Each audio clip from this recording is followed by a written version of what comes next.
A quiet evening settled over the neighborhood, the kind of calm that makes people leave their doors slightly open and step outside just to enjoy the cool air. Streetlights flickered on one by one, casting long shadows across well-kept lawns and parked cars.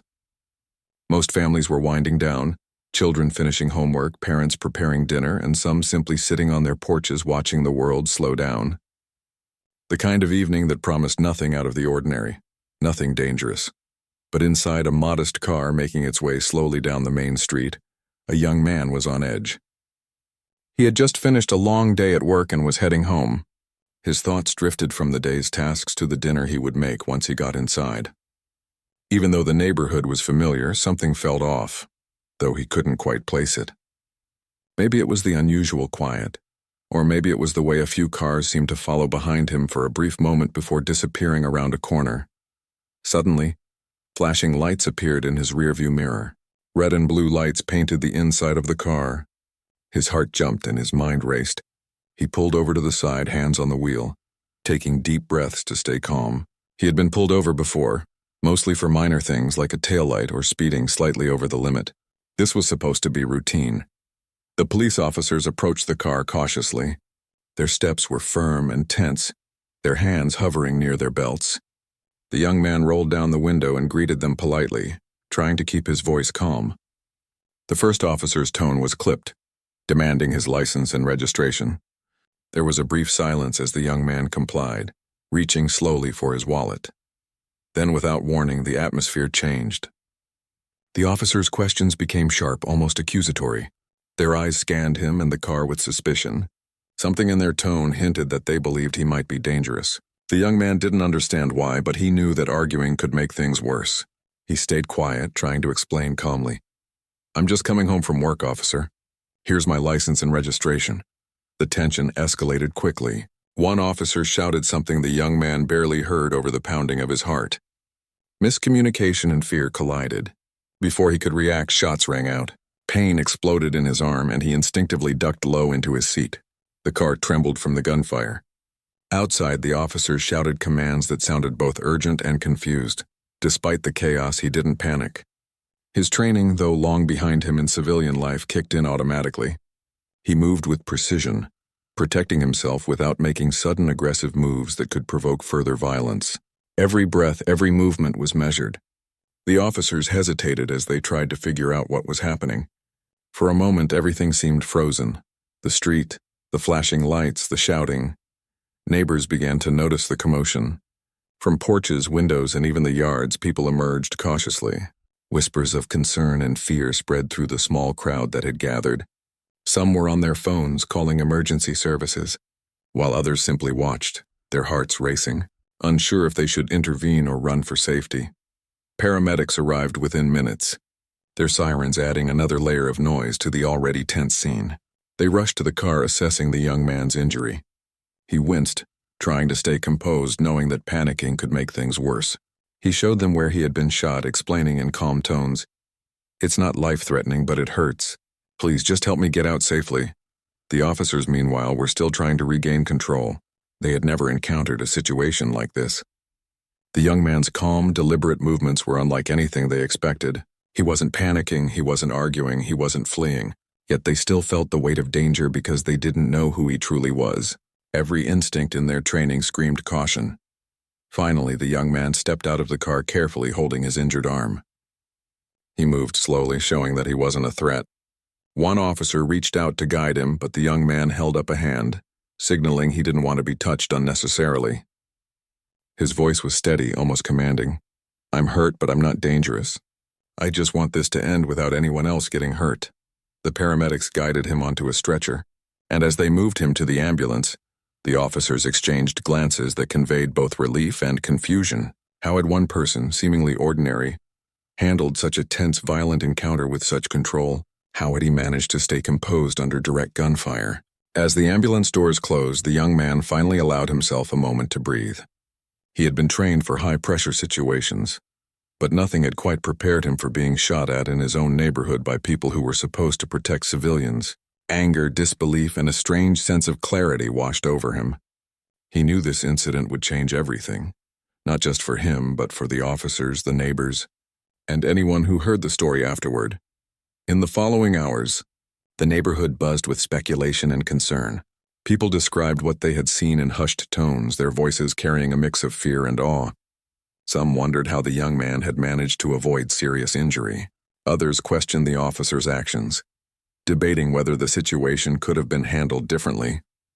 Social media posts began appearing, videos captured from doorbells and phones showing flashes of light, the car, and the crowd. The story was spreading, and it wasn't even fully understood yet. The young man, lying in the hospital bed with his arm bandaged, reflected on the events. He was not someone who sought attention or conflict, but his past in special operations meant that instinctive training would always be part of him. He understood what had happened. Fear and misunderstanding had collided in a dangerous way. He also understood that people's perceptions of him had nothing to do with who he really was. It was a harsh reminder of the world he lived in now, a world where calm, reasoned actions could still be misinterpreted as threat. By nightfall, the news outlets picked up the story. Headlines hinted at a shocking confrontation between law enforcement and a local resident. But the full truth, the young man's identity, his past, and his training had not yet been revealed. For now, the community was left holding its breath, waiting for answers, and the young man, despite pain and exhaustion, prepared himself for what would come next. He knew that the next steps would not only involve healing, but also revealing who he truly was, and how this ordinary evening had turned into a moment that no one would ever forget. Even in the hospital room, he thought about the officers, the neighbors, and the system that had failed to see him clearly. He considered how things could have been handled differently, how a calm explanation might have prevented the gunfire. And yet he also felt a quiet sense of purpose. He had survived. He had protected himself, and when the time came, he would help ensure that such a dangerous misunderstanding could teach lessons, not just fear. As he drifted into a restless sleep, the world outside continued its uncertain rhythm. Police reports were being written, news cameras were preparing for early morning coverage, and families across the neighborhood were discussing the events of the night. The young man's story had begun not as a hero's tale, but as a moment of tension, fear, and survival. And while part one of his story ended with uncertainty, one thing was clear. The quiet evening would never be the same again. The morning after the incident, the neighborhood was anything but quiet. Sirens had faded hours ago, but the sense of unease lingered in the air. People who had stepped outside the night before now looked over their shoulders, exchanging hushed conversations about what had happened. Parents held their children closer. Friends shared videos they had captured, trying to make sense of what they had seen. The story was spreading faster than anyone could have imagined. Inside the hospital room, the young man was awake again, staring out the window at the street below. He could see small groups of neighbors gathered, talking in low voices. The flashing lights of news vans reflected off the pavement, and camera drones hovered, trying to catch a glimpse of the aftermath. He felt a mix of frustration and exhaustion. His body was recovering, but his mind was restless. Questions kept running through his head. Why had this happened? How had it escalated so quickly? And most importantly, how could he ensure it didn't happen again to someone else? The paramedics had left hours earlier, and hospital staff now moved in and out quietly. The young man's injury was stable, and the doctors had assured him that with rest he would recover fully. But the emotional impact of the event weighed heavily. He remembered every flash of light, every shout, every moment when his instincts had taken over. It was strange to rely on skills he had learned years ago in a completely different context, skills meant for life or death situations in combat zones, and use them here, on his own street against people who didn't understand who he was. Meanwhile, the police department was in turmoil. Officers involved in the shooting had been placed on administrative leave, and an internal review was underway. Detectives interviewed neighbors, reviewing footage from doorbells, phones, and nearby security cameras. They tried to piece together what had happened, but every detail seemed to raise more questions than answers. How could one man have reacted so calmly under fire? Why had the situation escalated so quickly? And most importantly, who was this young man? By mid-morning, a detective arrived at the hospital to speak with him. The young man was cautious but willing to cooperate. He understood that telling the truth was important, not just for himself but for the officers, the community, and the larger conversation about public safety. He explained the sequence of events clearly, recounting the traffic stop, the confusion, the shots, and how he had moved to protect himself without further escalation. The detective listened carefully, scribbling notes and asking questions. It was obvious that even they were unsure how to categorize what had happened. The young man's actions did not fit any ordinary scenario. He had not panicked, he had not resisted, and yet he had survived a potentially deadly encounter with measured control. His explanation revealed a level of training and awareness that the detective had never seen in a civilian case. Word began to spread through the hospital as well. Nurses and staff whispered to each other about the shooting incident. Some were shocked, some worried, and others were curious. They had seen him handle the immediate aftermath with composure, helping the paramedics and cooperating fully despite being injured. It became clear that he was someone who could remain calm in moments where ordinary people would panic. As the day progressed, the young man's thoughts turned to his neighbors. Many had witnessed the incident, and he worried about their safety and mental well-being. Children had seen the flashing lights, heard the shouting, and seen a man get shot at right in front of them. He knew that even though he had survived physically, the emotional impact on the community would last much longer. He made a mental note to speak with community leaders once he was discharged, to help provide guidance and reassurance. Outside, news vans and reporters had begun gathering near the hospital. Cameras rolled, microphones were extended, and journalists called out questions trying to get a statement. The young man remained in his room, protected by hospital staff, knowing that the situation required careful handling. Any statement he made could inflame tensions, so he wanted to choose his words carefully. He did not want anger or fear to dominate the story. He wanted understanding. By mid-afternoon, his family arrived. Their faces showed a mix of relief and fear. They had heard about the shooting and rushed to the hospital as soon as they could. Seeing him in a hospital bed, bandaged but alive, brought tears to their eyes. They spoke softly, holding his hands, asking if he was in pain and comforting him. The young man appreciated their presence but reassured them that he was okay. He didn't want them to carry more fear than they already had. As the family left to give him space to rest, the young man's mind wandered back to the officers. He did not hate them. He understood that fear and misunderstanding had escalated the situation. They had been trained to act quickly in the face of potential danger, and in that moment they believed he was a threat. But now, with the immediate danger over, he thought about the importance of accountability. He knew that if lessons were learned from this event, future tragedies could be prevented. Later, a police liaison visited, bringing formal apologies on behalf of the department. The officers involved had expressed regret for their actions, but the young man knew that words alone were not enough.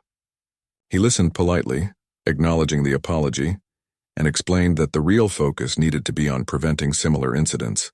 He suggested de-escalation training and community engagement programs, emphasizing the need to understand how misunderstandings could lead to deadly consequences. Even as the day wound down, the neighborhood remained tense. Conversations continued on front porches, in living rooms, and on social media. People debated what had happened, sharing their own versions of events and trying to reconcile what they had seen with what made sense. Some expressed anger at the officers, while others expressed fear about the presence of violence so close to home. The young man knew that emotions were running high, but he also believed that clarity and calm would eventually prevail. As evening approached, hospital staff prepared for night shifts. The young man, though exhausted, reflected on how quickly life could change. One moment he had been driving home after work, thinking about dinner and mundane chores. The next moment he was caught in a life-threatening situation that revealed who he really was, and how others perceived him. He thought about the lessons embedded in the night's events, lessons about perception, fear, courage, and the consequences of misunderstanding. He also thought about his own training. In the military, he had faced dangerous situations where every decision mattered. He had learned to remain calm, assess threats, and protect himself and his team. Those skills had saved his life that night, even if they had also made him appear unusual to others. He understood that his instincts were different from the average person's, and he needed to find a way to explain that to the world without arrogance, simply to prevent further harm. Meanwhile, the investigation continued. Detectives reviewed all footage from nearby homes, street cameras, and the police car dashcam. They interviewed witnesses, neighbors, and bystanders. What became clear was that the young man's actions had prevented a worse outcome. If he had panicked or acted unpredictably, the shooting could have escalated further. His calmness had saved lives, not just his own. By nightfall, the young man was finally alone in his room. The hospital lights were dimmed, and the distant hum of machines and staff activity provided a strange sense of comfort. He reflected on the day, the confusion and the fear he had witnessed in the eyes of everyone around him. He realized that while the physical threat had passed, the emotional and psychological challenges were only beginning, for him, the officers, and the community. He also knew that the revelation of his true identity, his background, and his experience would change everything. He had lived as an ordinary civilian for years, blending into everyday life, but the events of that night would thrust him into the spotlight. Soon, people would want to know who he was, how he had survived, and why he had reacted the way he did. He understood that the story would become more than a local incident. It could spark discussions about race, perception, and how society treats people it misunderstands. Despite the pain and exhaustion, he felt a quiet determination. He would tell his story truthfully without embellishment. He would highlight what had happened, what lessons could be learned, and how people could prevent similar incidents. He wanted to focus on understanding, on accountability, and on preventing fear from turning into tragedy. As sleep finally began to overtake him, he imagined the neighborhood slowly returning to normal. He knew that this night would be remembered for a long time, that people would talk about it, and that the incident would shape their perceptions of safety and fear. But he also believed that this could be a turning point, a moment where lessons were learned, empathy was encouraged, and understanding could replace misunderstanding. He closed his eyes, knowing that tomorrow would bring questions, answers, and challenges. But for now, he allowed himself a few hours of rest, trusting that his calm, reasoned actions had set the stage for something greater than fear. The night had been terrifying, chaotic, and confusing, but it had also revealed strength, control, and the possibility of change. And in that realization, he found a small sense of peace. The next morning, the hospital was buzzing with more activity than usual. Reporters had learned the location, but security kept them at a distance. Still, the young man knew that soon the story would reach every corner of the city. He could hear the distant murmur of voices from outside his room, the soft clicks of cameras, and the occasional footsteps of journalists trying to catch a glimpse of him. It was a strange mix of anxiety and inevitability. His mind drifted back to the shooting. He remembered the flashes of light, the crack of gunfire, and the sudden surge of adrenaline. That moment had been surreal, life-threatening, chaotic, and yet somehow clear. Every movement he had made, every decision in those seconds had been precise. He had relied on years of training that most people could only imagine. But even with all that experience, nothing had prepared him for what came next. The realization that people would see him only through the lens of fear, misunderstanding, or judgment. Detectives returned that morning, this time with a different demeanor.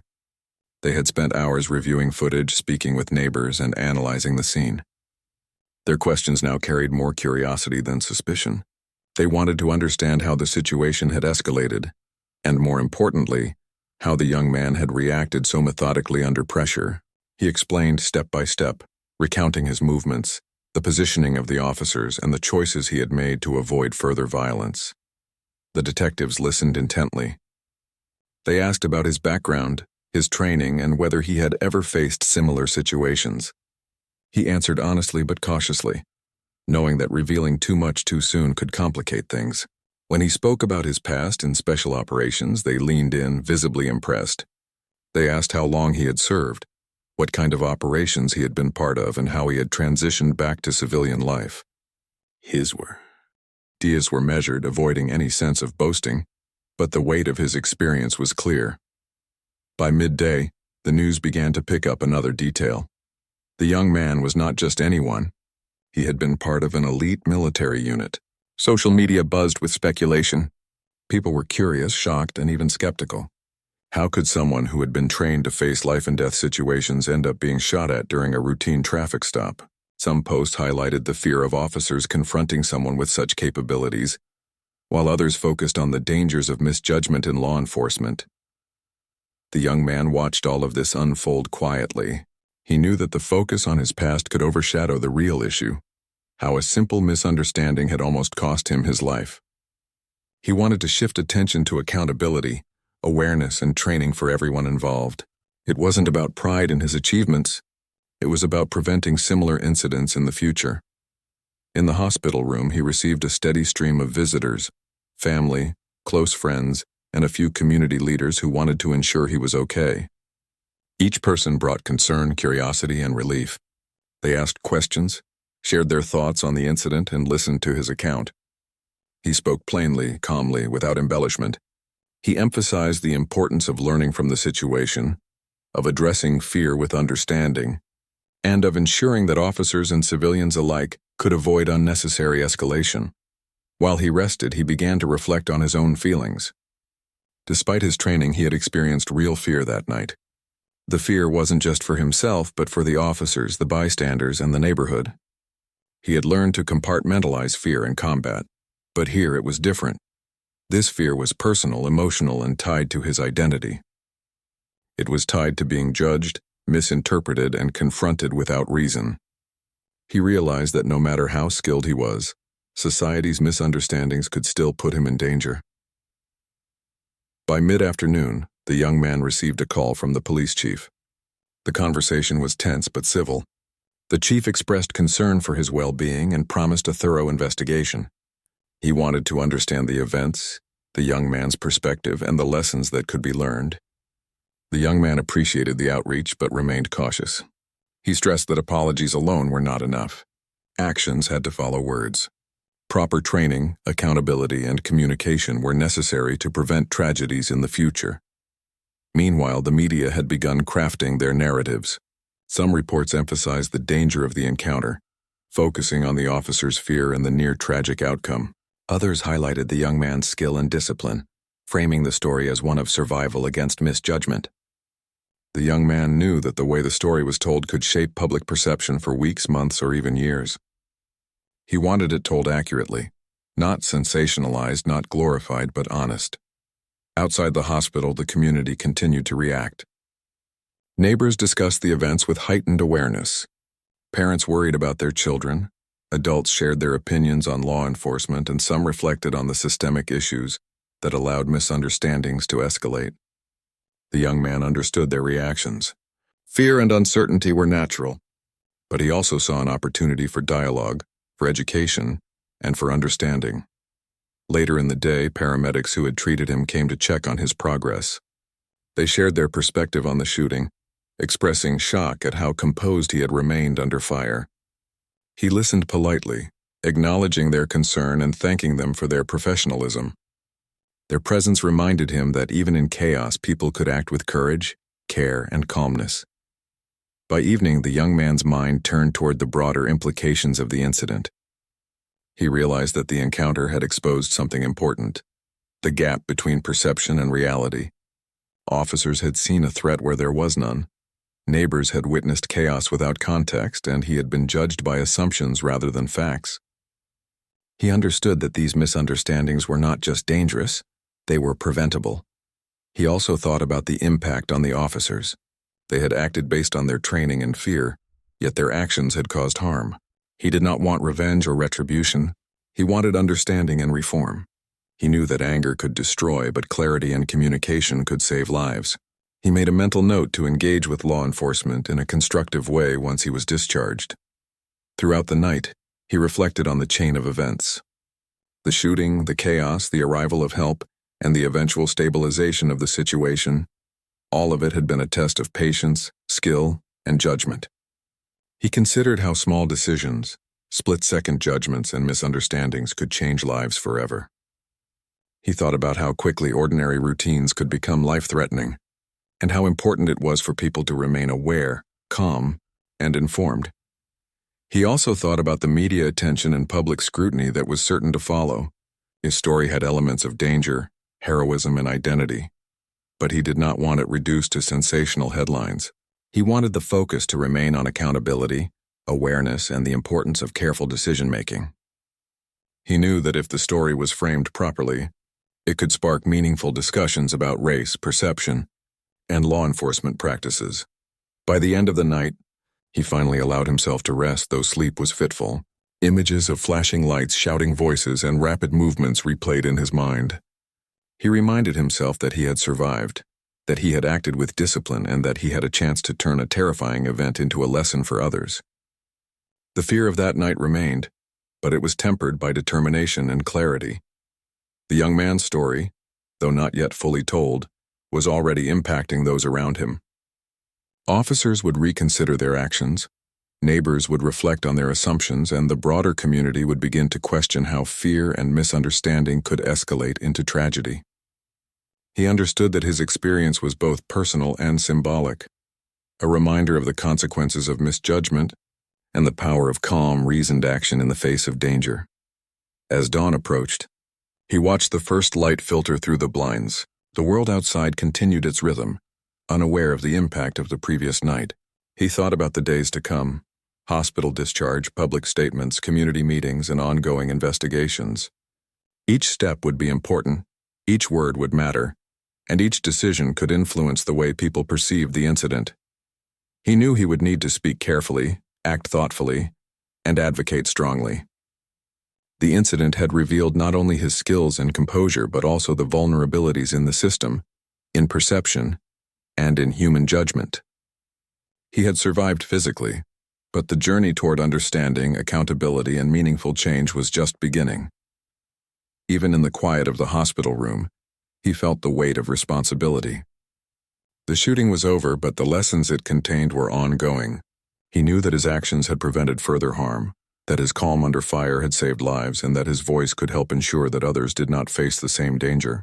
The young man rested not in peace but in preparation for the work ahead, for the conversations that would follow, and for the opportunity to turn fear into understanding. The morning light spilled into the hospital room, cutting through the heavy atmosphere that had settled over the night. Outside, the neighborhood was stirring. Streets were busier than usual. People spoke in hushed tones, passing along rumors and fragments of what had happened the night before. Cameras and microphones lingered at a safe distance, capturing the quiet tension that had replaced the usual calm. Inside the hospital, the young man knew that today would change everything. He had spent the night thinking about what he would say, how he would act, and how to navigate the growing attention.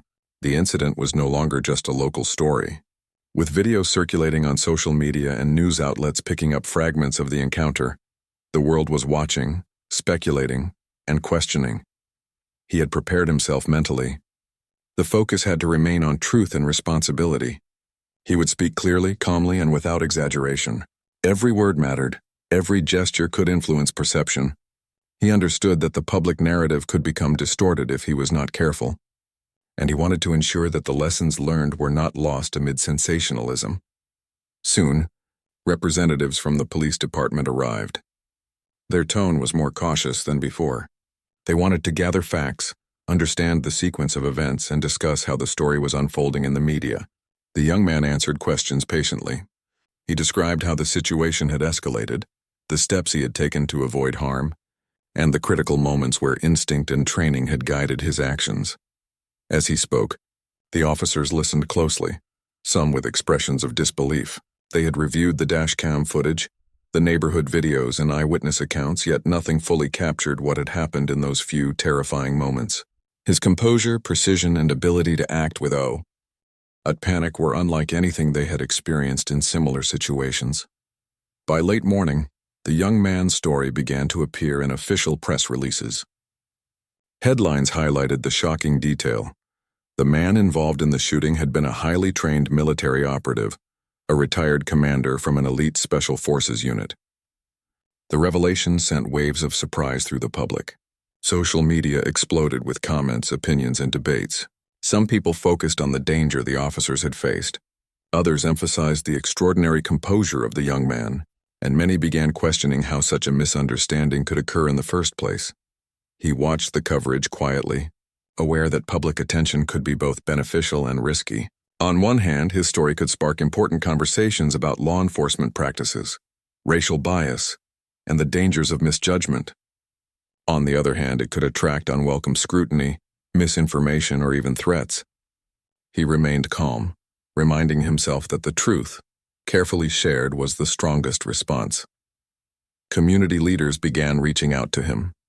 They expressed concern for his safety, gratitude for his survival, and curiosity about what lessons could be learned.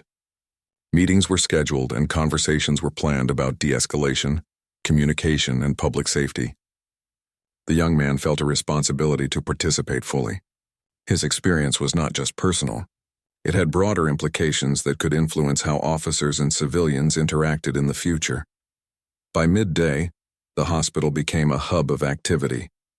Reporters gathered outside, neighbors tried to get updates, and the officers involved in the shooting were being questioned repeatedly. Each person seemed to seek answers, clarity, or reassurance. The young man, though tired, remained composed. He understood the stakes. His calmness and clarity helped prevent further confusion, and his measured statements offered guidance on how to address the situation responsibly. The young man's family visited again, bringing support and reminders of the personal stakes. They had witnessed the fear, the pain, and the aftermath of the shooting, and they were acutely aware of the growing public attention. They encouraged him to speak carefully, to prioritize safety, and to focus on constructive action. He listened, appreciating their concern, and promised to remain vigilant while continuing to share his perspective. In the afternoon, a group of officers who had not been present during the shooting came to speak with him. They asked detailed questions about his movements, the decisions he had made, and how he had managed to remain safe. His responses were thorough but not boastful. He explained that training, experience, and instinct had all played a role. He emphasized that his goal had always been to protect himself and others, not to impress or intimidate. As the day went on, the young man began to reflect on the broader significance of the incident. The shooting had revealed systemic issues, fear, miscommunication, and the rapid escalation of situations that could have been prevented. It had exposed how assumptions, bias, and lack of awareness could lead to dangerous outcomes. He thought about how his experience could help prevent future tragedies, not just in his neighborhood but across the country. Community reactions were mixed but intense. Some people expressed outrage at the officer's actions, questioning why the situation had escalated so quickly. Others focused on the young man's extraordinary composure and skill, praising him for keeping everyone safe. Conversations in local forums, on social media, and at town meetings revolved around accountability, perception, and the importance of understanding. The young man realized that his experience had become a catalyst for dialogue, an opportunity to examine difficult truths. Evening approached, and the young man took a moment to himself. He looked out the window at the quieting streets, reflecting on how the incident had changed everything. The shooting had started as a routine stop, escalated into chaos, and ended with him surviving a potentially deadly encounter. It had revealed both human vulnerability and resilience. He understood that the coming days would involve intense scrutiny, media interviews, and community engagement. Yet he felt ready, knowing that his composure and perspective could make a meaningful difference. By nightfall, he began receiving messages from law enforcement agencies in neighboring areas. They wanted to understand his experience, learn about how he had handled the situation, and discuss ways to improve training. He saw this as an opportunity to turn a terrifying encounter into a teaching moment. He agreed to participate in discussions, seminars, and briefings, always with the goal of fostering understanding and preventing future harm. The young man also thought about the officers involved in the shooting. He did not blame them entirely. Fear and misunderstanding had driven their actions, yet accountability was necessary. He believed that constructive dialogue, education, and reform could prevent similar situations from happening again. He planned to meet with them, not to punish but to share insights and help them recognize how split-second decisions could have long-lasting consequences. Throughout the night, he reflected on the paradox of the situation. He had survived, but the world's attention was shifting rapidly. His identity as a trained Special Forces operative had added both complexity and significance to the story. People now saw him as extraordinary, yet his goal was simple: to promote understanding, prevent future incidents, and ensure that fear did not continue to dictate actions. He considered the broader societal implications. The incident highlighted not just the dangers of misjudgment in law enforcement, but also the importance of perception, communication, and empathy in everyday interactions. He thought about how quickly assumptions could escalate conflict, how fear could cloud judgment, and how understanding could prevent tragedy. These reflections shaped his approach to interviews, public statements, and discussions with officials. As the night grew quieter, the young man found a small sense of calm. The hospital lights dimmed, the hum of machines became background noise, and he allowed himself a few moments of rest. He knew that tomorrow would bring new challenges, more questions, more attention, and more opportunities to influence change. But he also knew that he had survived not just physically, but with the clarity and composure needed to turn a terrifying night into a moment of learning and awareness. The young man's story had begun to reach beyond the neighborhood. Social media posts were shared widely, news articles were circulated nationally, and discussions about accountability, training, and fear began to gain traction. His perspective, calm, reasoned, and focused on understanding, provided a counterpoint to sensational headlines and speculative commentary. He realized that this was not just his story. It was a story that could influence a broader conversation about safety, responsibility, and human behavior. By the early hours of the next day, he reflected on the personal impact of the event. His arm still throbbed with pain. His mind replayed the chaos, and his emotions fluctuated between relief, frustration, and determination. He recognized that while he had survived a single night, the repercussions would last much longer. For him, the officers, the community, and society at large. He felt a quiet sense of purpose, knowing that he could use this experience to foster understanding, promote accountability, and prevent future tragedies.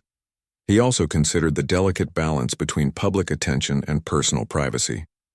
The story was unfolding rapidly, and he knew that every action, every word, and every decision could be scrutinized. Yet he was committed to remaining truthful, measured, and human-centered in his approach. He would not allow fear or sensationalism to dictate the narrative. Instead, he would focus on the lessons learned, the people affected, and the importance of empathy in preventing conflict. As dawn approached, he closed his eyes for a brief rest, reflecting on the extraordinary events of the past 2 days. The shooting, the chaos, the revelation of his identity, and the growing public attention had created a unique and challenging situation. But through it all, he had maintained composure, focused on the truth, and recognized the opportunity to turn fear and misunderstanding into education and awareness. He understood that the coming days would require patience, clarity, and courage. The story was far from over. Investigations, interviews, community discussions, and media coverage would continue. Yet he felt prepared to navigate these challenges, armed with experience, calmness, and a commitment to making a meaningful impact. The events of that night had revealed the fragility of perception, the power of fear, and the importance of measured action. And in that understanding, he found both responsibility and resolve. The neighborhood was quiet again, but it was a quiet that felt different now. It wasn't the usual peaceful evening that the family had grown used to. Every time the father walked outside, he felt the weight of what had happened pressing down on him. The incident with the police had shaken him in ways he had not expected. He had spent most of his life training for dangerous missions overseas, knowing how to face real threats. But nothing had prepared him for seeing his son nearly shot in the middle of their own street. The son sat on the porch steps, looking at the fading light in the sky. His hands were still slightly trembling from the adrenaline, though he tried not to show it. He had trained his mind to stay calm, under pressure, to think clearly in life or death situations, and yet, facing armed police in his own neighborhood had been an entirely different kind of test. It was personal, close to home, and it carried a weight that no military operation ever had. He could still hear the echoes of the gunfire in his mind, the harsh commands, the sound of neighbors screaming and panicking. The father joined him silently, sitting beside him. He didn't need to speak. Words weren't necessary to understand the emotions between them. Both of them had lived through something that would mark them forever. Finally, the father broke the silence. "We can't let this go without doing something," he said quietly.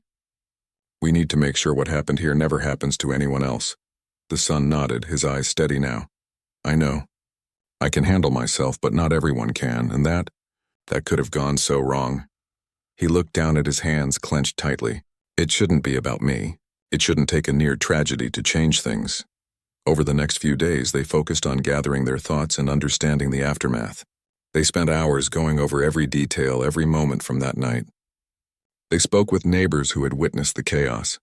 Some were visibly shaken, while others were angry, frustrated at the fear that had gripped them all. The family realized that this was bigger than just one misunderstanding.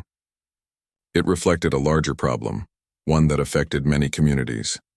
Fear, mistrust, and miscommunication that could easily escalate into tragedy. The police department had launched a formal investigation. Officers reviewed body camera footage, spoke with witnesses, and examined the sequence of events. The son, despite his experience in high-pressure situations, cooperated fully. He wanted to make sure the truth was clear, that no one could twist the story to place blame unfairly. The father watched as his son handled the process with patience and clarity, even as memories of the gunfire haunted him. The son had always been disciplined, trained to maintain composure, and now that discipline served another purpose, helping the world understand what had happened. News spread quickly through the neighborhood. People were surprised to learn that the son, the quiet young man they had known, was a retired Delta Force commander. Some were stunned, some were in awe, and many were grateful that his skills had kept the situation from turning fatal. It became a point of conversation at community gatherings and among neighbors who had watched the night's events unfold. But the family never let the attention distract them from their mission. The goal was not fame or recognition. It was prevention, education, and creating a safer environment for everyone. The father and son began meeting with local community leaders and law enforcement trainers. They shared their story in calm, straightforward ways, focusing on lessons learned. The son demonstrated techniques for staying safe in tense encounters, emphasizing communication over confrontation. He explained how split-second decisions could save lives, and how training and awareness could prevent mistakes that might otherwise lead to tragedy. People listened, asked questions, and slowly began to understand the reality of what had occurred. Through these meetings, a dialogue began to form. Officers admitted that assumptions had played a role in the escalation, and community members shared their fears and experiences. The family emphasized understanding, patience, and the importance of keeping calm in tense situations. They also highlighted the human element, the simple fact that lives were at stake and that one misunderstanding could change everything forever. Slowly, walls of suspicion began to break down. People saw each other as humans, not just roles or stereotypes, and that was a step toward change. Despite all the external efforts, the family also focused on healing at home. Nights were still tense. The son sometimes woke up in the middle of the night, heart racing, reliving the incident. The father would sit quietly beside him, offering reassurance and a reminder that they had survived, that they were together, and that they had turned a near tragedy into a lesson for others. They spoke about the importance of gratitude, of recognizing that every day was precious, and of the responsibility they carried now to use their experience for good. The son also began teaching self-defense and safety awareness classes in the community center. He kept the lessons simple, practical, and human-focused, making sure everyone felt empowered rather than intimidated. Parents brought their children, young adults attended, and officers even came to learn techniques for de-escalation. The son never spoke about his past missions in detail. His focus was always on the present and the lessons that could save lives. Slowly, a sense of trust began to form between community members and law enforcement, a trust that had been shaken but not broken. The father, meanwhile, became a quiet mentor to local youth. He shared stories about discipline, responsibility, and resilience without glorifying violence. He taught them how to handle challenges, how to stay calm under pressure, and how to respect themselves and others. He emphasized the idea that courage was not just about strength, but about patience, empathy, and understanding. Many of the neighborhood kids looked up to him, seeing in him someone who had faced unimaginable challenges and come back to help others. Months passed, and life began to regain a sense of normalcy. Though the memory of that night lingered, the family still looked out for each other with heightened awareness, but they also learned to find joy again. Simple things, a walk in the park, dinner on the porch, casual conversations with neighbors became moments of gratitude. They celebrated small victories, a successful community class, a positive conversation with an officer, a neighbor's child feeling safer walking home from school. Each of these moments reminded them that their efforts were making a difference. The incident, though terrifying, had sparked change. Training programs for officers began to include more focus on communication and awareness, and community members learned practical ways to protect themselves without escalating danger. The neighborhood felt safer, not because fear had disappeared, but because understanding had grown. And at the center of it all were the father and son, quietly guiding others through what they had experienced, using their skills, experience, and empathy to prevent future harm. One evening, as the sun set and painted the sky in soft shades of orange and pink, the father and son sat together once more on the porch. They watched neighbors laughing and children playing, a scene that once might have felt ordinary but now carried a profound sense of hope. The son leaned back, taking a deep breath, and spoke quietly. "We survived and we made something good out of it. That's what matters." The father nodded, his hand resting on his son's shoulder. "Yes, we turned fear into understanding. We turned danger into a lesson, and we will keep doing it every day." They sat in silence for a moment, feeling the cool evening air, knowing that life was fragile, but also knowing that it could be guided by courage, knowledge, and compassion. They had faced the unthinkable, and they had come through not just with their lives intact, but with a mission to make the world a little safer. In the weeks that followed, their story became quietly known across the city. People would speak of the young man who had faced armed officers with composure, of the retired Delta Force commander who guided his family and community with wisdom, and of the small neighborhood that had learned to bridge fear with understanding. It was not a story of fame or recognition, but a story of resilience, humanity, and change. The son continued his classes, the father continued his mentoring, and together, they worked to ensure that their experience would serve as a reminder that calm, knowledge, and compassion could prevent tragedy. Every day they faced new challenges, but they did so with a perspective that few could understand, that life was precious, that understanding could save lives, and that even the darkest moments could be turned into something meaningful. And so life went on. The neighborhood found a new rhythm, grounded not in fear but in awareness and respect. The father and son walked through the streets with heads held high, knowing that they had made a difference. Their bond was stronger than ever, forged in a moment of danger and tempered with love and purpose. They had survived, they had learned, and they had taught others to survive and learn as well. The echoes of that terrifying night would always remain, but they no longer carried panic or despair. They carried lessons, hope, and the quiet, enduring power of human resilience. And in that, the father and son found peace, purpose, and a sense of triumph that no one could take away.